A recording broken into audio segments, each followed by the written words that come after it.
Hello everyone, good morning. हम लोगों ने क्लास 11th में चैप्टर 2 स्टार्ट किया था बायो में। आज उसी चैप्टर 2 को आगे हम लोग कंटिन्यू करेंगे। आई होप आप सब अच्छे होंगे, वेल होंगे। तो चलिए स्टार्ट करते हैं आज का टॉपिक। हमारा पहला टॉपिक है जीवाणु कोशिका की संरचना, इंग्लिश में स्ट्रक्चर ऑफ बैक्टीरियल सेल। यानी कि बैक्टीरिया का जो कोशिका होती है, जो सेल होती है, उसका स्ट्रक्चर कैसा होता है। तो मैंने यहाँ पे एक बैक्टीरियल सेल बनाया हुआ है। ये जो सबसे बाहर की लेयर है इसे हम लोग सेल वॉल कहेंगे, ठीक है। और इसके अंदर की जो लेयर है आप देख सकते हैं, इसको हम लोग सेल मेम्ब्रेन कहेंगे। इसमें क्या होता है, पूरा साइटोप्लाज्म भरा होता है। साइटोप्लाज्म यानी कि कोशाद्रव भरा होता है। एक जेली लाइक लिक्विड भरा होता है जिसे हम लोग कोशाद्रव या साइटोप्लाज्म कहते हैं। और इसी साइटोप्लाज्म में हम लोग देख सकते हैं यहाँ पे तंतुमय स्ट्रक्चर बना हुआ है। तंतुमय यानी कि थ्रेड लाइक स्ट्रक्चर बना हुआ है जिसे हम लोग बैक्टीरियल क्रोमोसोम कहते हैं। और यहाँ से इस तरह से संरचना बनी है, इसको हम लोग मीसोसोम कहते हैं। तो बैक्टीरियल सेल में क्या क्या पाए जाते हैं? सबसे पहले कोशिका कला। कोशिका कला यानी कि सेल वॉल, कोशाद्रव्य यानी कि साइटोप्लाज्म तथा कोशिकांग। कोशिकांग मतलब कि सेल ऑर्गेनेल। और इसमें मीसोसोम की जो स्ट्रक्चर बनी हुई है, मीसोसोम की खोज किसने की थी? फिट्स जेम्स ने की थी 1960 में। फिट्स जेम्स ने मीसोसोम की खोज की थी। और मीसोसोम क्या होता है? ये सेल मेम्ब्रेन, कोशिका कला में कुछ स्थानों से, कुछ जगहों से अंदर की ओर धसी हुई एक स्ट्रक्चर होती है जिसे हम लोग मीसोसोम कहते हैं, ठीक है। और इसमें क्या होता है मीसोसोम में? मीसोसोम के सरफेस यानी कि सतह पे कुछ एंजाइम्स पाए जाते हैं। और ये एंजाइम्स क्या करने के लिए होते हैं? रेस्पिरेशन यानी कि श्वसन के लिए इंपॉर्टेंट होते हैं। ये जो मीसोसोम का स्ट्रक्चर दिख रहा है आपको, इसकी सतह पे यानी कि इसकी ऊपरी सरफेस पे कुछ एंजाइम्स पाए जाते हैं। और ये एंजाइम्स क्या करते हैं? रेस्पिरेशन में मदद करते हैं। तो ये मीसोसोम से, और इसकी खोज फिट्स जेम्स ने की थी। तीसरा है, थर्ड है कोशाद्रव्य यानी कि साइटोप्लाज्म। साइटोप्लाज्म क्या होता है? जो द्रव्य पदार्थ, लिक्विड जो होता है, उसे हम लोग साइटोप्लाज्म कहते हैं। और साइटोप्लाज्म में क्या क्या चीजें पाई जाती हैं?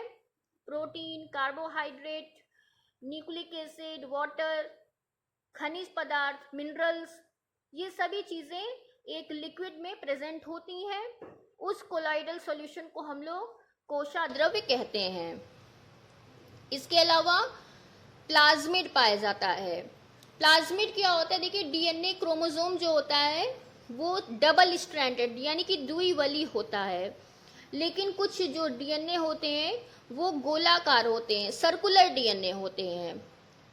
उन सर्कुलर डीएनए को हम लोग प्लाज्मिड कहते हैं, ठीक है। तो गोलाकार डीएनए को हम लोग प्लाज्मिड कहते हैं। तो प्लाज्मिड के अलावा बैक्टीरियल सेल में क्या पाया जाता है? कशाभिक पाई जाती है। कशाभिक यानी कि फ्लैजिला। फ्लैजिला क्या होता है? इसमें ये आप पूंछ की तरह स्ट्रक्चर देख रहे हैं, इसे हम लोग फ्लैजिला कहते हैं, यानी कि कशाभिक। और इसकी लेंथ कितनी होती है, लंबाई कितनी होती है? 3 से 12 माइक्रोमीटर इसकी लंबाई होती है। और 0.01 से 0.02 तक इसकी डायमीटर या रेडियस होती है, ठीक है। तो फ्लैजिला जो होते हैं लंबे पूंछ की तरह, तंतु की तरह थ्रेड लाइक स्ट्रक्चर होता है जो क्या करता है? इस बैक्टीरिया को मूवमेंट प्रोवाइड करने का काम करता है, यानी कि बैक्टीरिया को गतिशीलता प्रदान करता है फ्लैजिला यानी कि कशाभिक। तो कशाभिक किस लिए काम आता है? बैक्टीरिया के गतिशीलता के लिए, लोकोमोशन के लिए काम आता है, ठीक है। इसके बाद हम लोग पढ़ेंगे ग्राम पॉजिटिव और ग्राम नेगेटिव बैक्टीरिया। तो ग्राम पॉजिटिव और ग्राम नेगेटिव बैक्टीरिया पढ़ने से पहले हम लोग स्टेनिंग समझ लेते हैं क्या होता है। स्टेनिंग को हिंदी में कहते हैं अभिरंजन। अभिरंजन यानी कि कलर करना, रंगना। तो बैक्टीरिया के रंगने की तकनीक को हम लोग स्टेनिंग कहते हैं। ठीक है, जीवाणुओं को कलर करने या अभिरंजन करने या रंगने की तकनीक को हम लोग क्या कहते हैं? स्टेनिंग कहते हैं। और इस टेक्निक को किसने बताया था? हैंस क्रिश्चियन ग्राम ने। हैंस क्रिश्चियन ग्राम ने स्टेनिंग की प्रोसेस को बताया था 1884 में। ठीक है, तो बैक्टीरिया दो प्रकार के होते हैं स्टेनिंग के आधार पे, रंगने के आधार पे, ग्राम पॉजिटिव बैक्टीरिया और ग्राम नेगेटिव बैक्टीरिया। तो ग्राम पॉजिटिव बैक्टीरिया कैसे होते हैं? अगर इसको हम लोग स्टेन करते हैं, कलर करते हैं, तो ये बैंगनी रंग ग्रहण कर लेते हैं। तो जो ग्राम पॉजिटिव बैक्टीरिया होते हैं ये कलर करने पे बैंगनी रंग ग्रहण कर लेते हैं। इनका नाम ग्राम पॉजिटिव क्यों रखा गया? देखिए यहाँ पे साइंटिस्ट का नाम ग्राम था, इसी से इनका नाम ग्राम लिया गया। पॉजिटिव क्यों रखा गया? क्योंकि ये कलर हो जाते हैं, इसलिए इनको पॉजिटिव कहा गया है। अब ग्राम पॉजिटिव बैक्टीरिया होते कैसे हैं? इनकी जो सरफेस होती है, जो सतह होती है, इसमें लिपिड की कम मात्रा होती है और कोशिका भित्ति में, ठीक है, सेल वॉल में इनके एक एसिड पाया जाता है जिसका नाम है टिकोइक एसिड। ठीक है, तो इनके सेल वॉल में एक एसिड पाया जाता नाम है जिसका नाम है टिकोइक एसिड। और ग्राम पॉजिटिव बैक्टीरिया को अगर हम लोग स्टेन करते हैं, कलर करते हैं, तो ये बैंगनी रंग ग्रहण कर लेता है। दूसरा आता है ग्राम नेगेटिव बैक्टीरिया। अब ग्राम नेगेटिव नाम से ही समझ रहे हैं कि ये कलर तो हो जाएंगे, लेकिन कलर करने के बाद अगर इनको अल्कोहल में डाला जाए तो इनका बैंगनी रंग जो होता है वो समाप्त हो जाता है।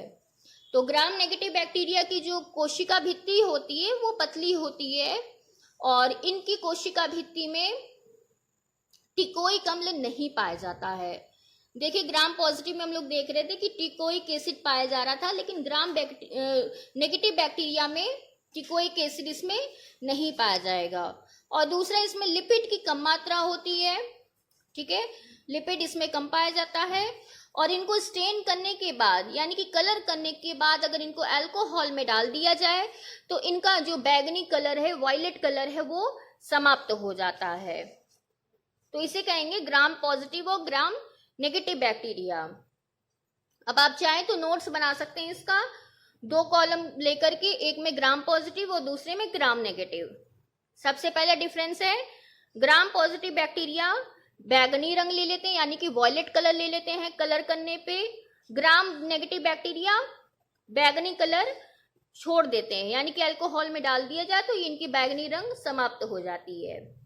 ठीक है, दूसरा डिफरेंस क्या है कि ग्राम पॉजिटिव बैक्टीरिया की कोशिका भित्ति या सेल वॉल में टिकोइक एसिड पाया जाता है। ठीक है, लेकिन ग्राम नेगेटिव बैक्टीरिया में टिकोइक एसिड नहीं पाया जाता है। तीसरा डिफरेंस है कि ग्राम पॉजिटिव बैक्टीरिया में लिपिड कम मात्रा में होता है, स्मॉल अमाउंट में लिपिड पाया जाता है, लेकिन ग्राम नेगेटिव में क्या होता है, लिपिड ज्यादा मात्रा में पाया जाता है। अगला डिफरेंस है कि ग्राम पॉजिटिव में बहुत कम प्रोटीन पाया जाता है। ठीक है, और कुछ ही प्रकार के सिर्फ एमिनो एसिड पाए जाते हैं, लेकिन ग्राम नेगेटिव में क्या होता है, इसमें प्रोटीन ज्यादा पाया जाता है और इसमें बहुत तरह के एमिनो एसिड्स भी पाए जाते हैं। ठीक है, तो अब इसका एग्जाम्पल आप लिख सकते हैं, क्लॉस्ट्रीडियम हो गया, बैसिलस हो गया। तो क्लॉस्ट्रीडियम या बैसिलस जो है ये ग्राम पॉजिटिव का एग्जाम्पल है। और ग्राम नेगेटिव में आप लिख सकते हैं राइजोबियम हो गया, एस्केरिचिया कोलाई हो गया, ये ग्राम नेगेटिव बैक्टीरिया हो गया। तो आप स्क्रीनशॉट लेकर के इसका आप नोट्स बना सकते हैं। और चूंकि मैंने इंग्लिश और हिंदी दोनों में बताया है तो किसी भी मीडियम के बच्चों को कोई परेशानी नहीं होनी चाहिए। अगर आपको किसी तरह की कोई परेशानी होती है तो कमेंट बॉक्स में आप कमेंट करके बता सकते हैं, आपके परेशानी को, प्रॉब्लम्स को सॉल्व कर दिया जाएगा। चलिए तब तक के लिए टेक केयर, पढ़ते रहिए इसी तरह और अगले वीडियो में मिलते हैं। नमस्कार।